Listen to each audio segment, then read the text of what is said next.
Asia కప్లో team India title ఫేవరెట్గా బరిలోకి దిగిపోతోంది. మిగిలిన జట్లతో పోలిస్తే దాదాపు అన్ని విభాగాల్లోనూ బ్యాలెన్సింగ్గా ఉన్న టీమిండియానే.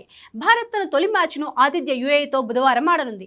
ఈ క్రమంలో తుది జట్టు బౌలింగ్ కాంబినేషన్ విజయాపజయాలపై భారత బౌలింగ్ కోచ్ మోర్నీ మార్కెల్ మాట్లాడాడు.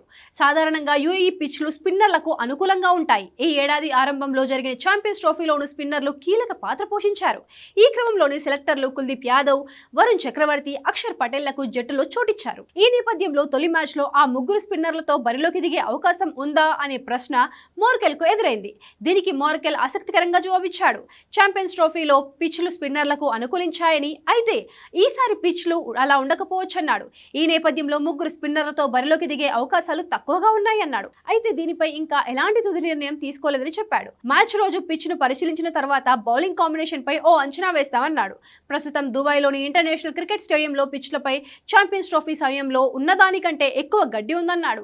టీమిండియా తొలి మ్యాచ్ను బుధవారం దుబాయ్ వేదికగా యుఏఈతో తలపడనుంది. టోర్నమెంట్లో తాము ఏ జట్టును తేలికగా తీసుకోబోమని మార్కెల్ చెప్పుకొచ్చాడు.